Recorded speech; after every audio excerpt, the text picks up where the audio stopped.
Hola chicos, continuamos con la parte de humedad atmosférica y en esta parte vamos a ver algunos algoritmos que tienen que ver con, o algunas expresiones de cálculo que tienen que ver con el contenido de humedad.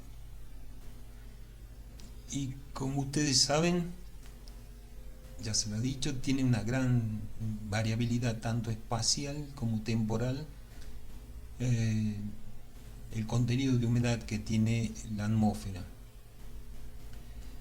y a la vez, de acuerdo a la ley de las presiones parciales o ley de Dalton, la presión total que tiene la atmósfera está dada por la presión del aire seco más la presión que ejerce el vapor de agua. Todo eso suman a nivel del mar los 1013 hectopascales.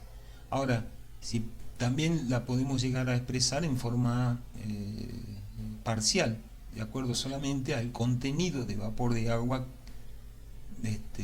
que ejerce presión, esta cantidad de agua que se encuentra en la atmósfera.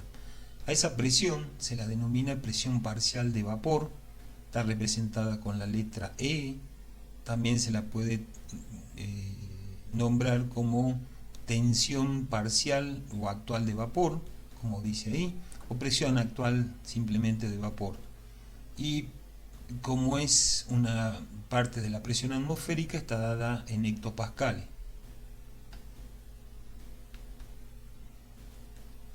Ahora, la cantidad de vapor de agua que puede contener un volumen determinado a cualquier presión o temperatura es limitado. Si por ejemplo nosotros tenemos un recipiente en el cual lo vaciamos completamente de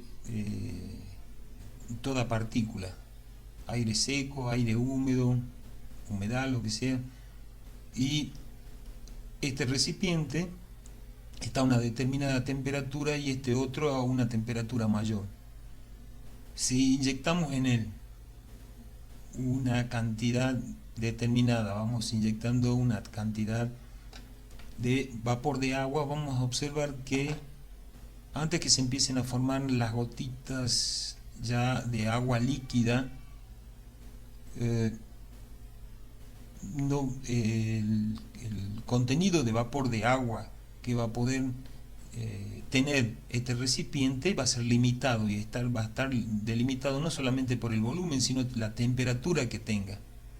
Ahora, en este otro recipiente, si se encuentra a mayor temperatura, se le inyecta vapor de agua, lo que se va a observar que al tener más temperatura que el anterior, puede contener mayor cantidad de vapor de agua antes que se empiecen a formar de vuelta, como les dije, las gotitas de agua condensadas. ¿Eso qué significa? Que alcanza su límite de contener una cierta cantidad de vapor de agua antes de saturarse a una determinada temperatura. Por lo tanto, también se lo puede llegar a determinar para cada valorcito de presión de vapor, de saturación o presión de vapor de agua, cuál es la temperatura a la cual se va a condensar vapor de agua. Acá en esta curva se está representando la máxima cantidad, cada punto de esta curva, que es la curva de tensión de saturación en función de la temperatura, y lo que me representa la máxima cantidad de vapor de agua a cada uno de estos puntos que puede contener una masa de aire. En general, las masas de aire no se encuentran totalmente saturadas, sino que estarían por debajo de esta línea que constituye la máxima cantidad que puede contener una masa de aire. Esa cantidad parcial o cantidad actual de presión de vapor que puede contener una masa de aire y no estar saturada es la que hablé al principio, se denomina tensión de vapor actual. Y esa tiene para una determinada temperatura una cierta cantidad de vapor de agua expresado en hectopascales. Ahora, ¿cómo podemos llegar a saturar esta masa de aire? Lo podemos hacer aumentando la cantidad de vapor de agua, ¿sí?, hasta llegar a la curva, o disminuyendo la temperatura hasta de vuelta llegar a la curva, lo cual va a representar un valor de temperatura que satura esta masa de aire. Veamos.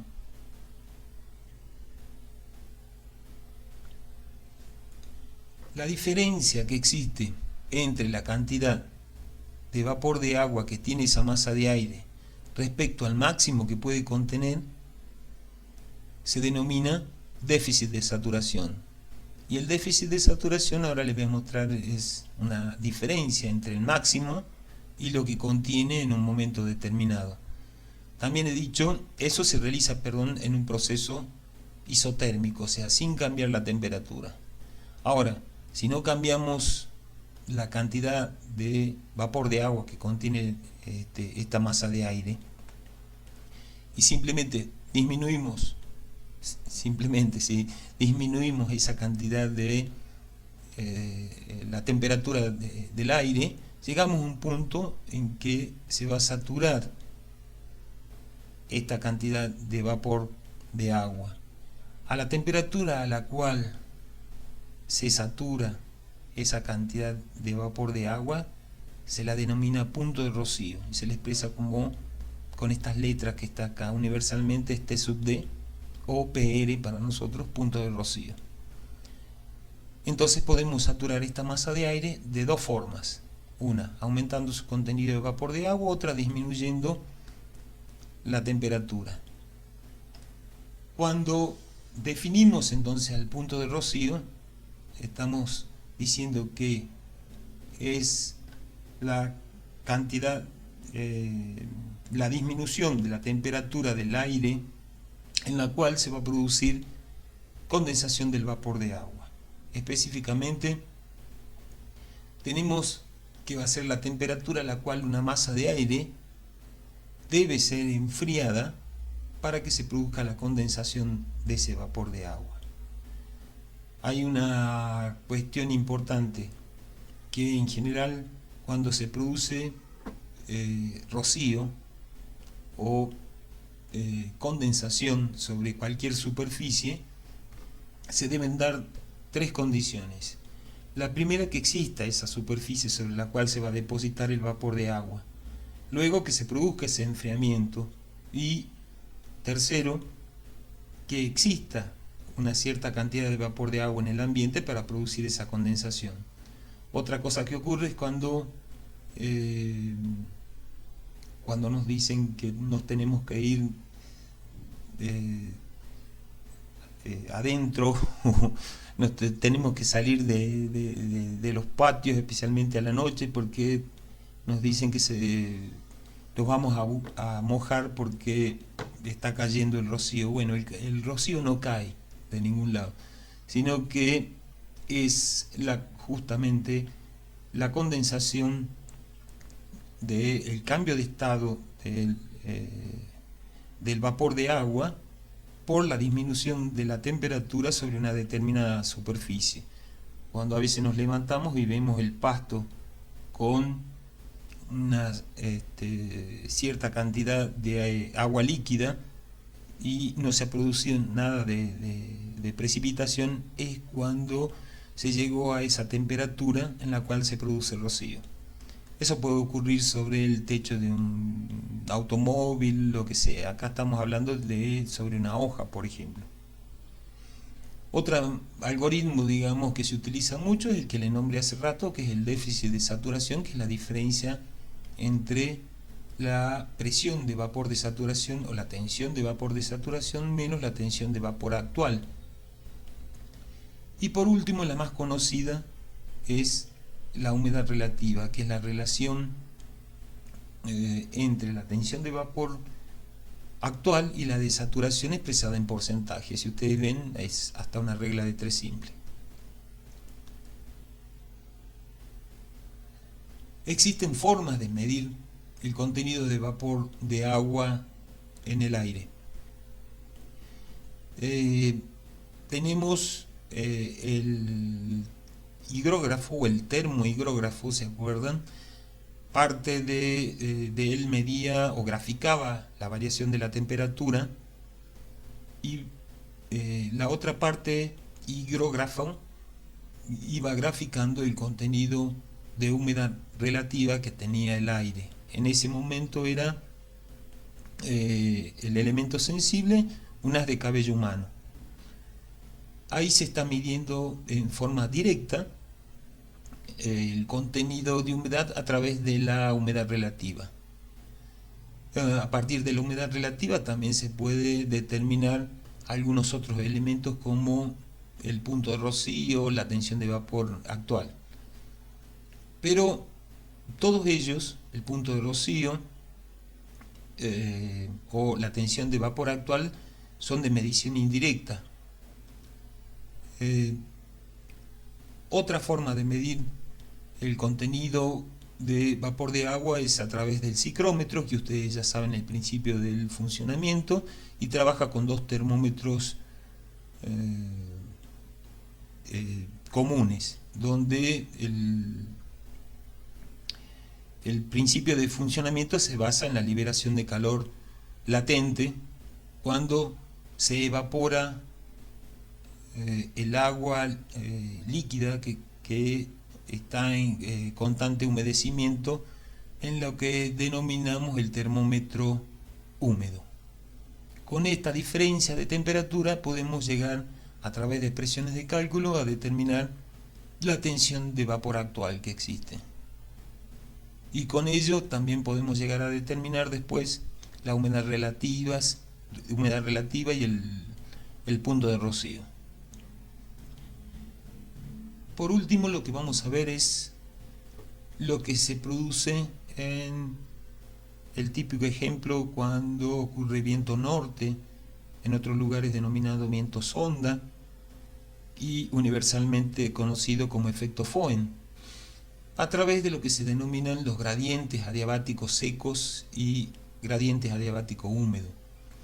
Cuando se produce el ascenso de una masa de aire y la misma no está condensada, no se condensa, al ascender se está ascendiendo por un gradiente que se denomina gradiente adiabático seco, hasta que se llega a un nivel de condensación a una determinada altura, donde la temperatura hace que se empiece a condensar fundamentalmente el vapor de agua, y allí el ascenso es a través del gradiente adiabático húmedo. Acá la disminución de la temperatura con la altura es de aproximadamente 1 grado cada 100 metros, mientras que cuando se empieza a condensar el vapor de agua, el gradiente adiabático que utiliza en el ascenso, la disminución de la temperatura, es un poco menor. ¿Por qué? Porque al producirse liberación de calor latente, tiende a disminuir la tasa de enfriamiento. Por lo tanto, el gradiente adiabático, en este caso, el gradiente adiabático húmedo, es de aproximadamente 6,5 cada 1000 metros de altura, o 0,65 cada 100 metros. Una vez que sigue ascendiendo, y si las condiciones de estabilidad o inestabilidad se dan, se puede producir precipitaciones en las regiones más altas, en forma de lluvia o en forma de nieve, en forma de granizo, y dejando sobre este lado de la montaña la humedad que contiene esa masa de aire. Al pasar del otro lado y aumentar la presión atmosférica, empieza a comprimirse el aire y empieza a calentarse, aparte del rozamiento, y ya pasa seco al haber dejado del otro lado de la montaña todo el vapor de agua. Entonces, el viento que se produce en este lado de la montaña, como dije, es un viento o un aire cálido y seco. Gracias.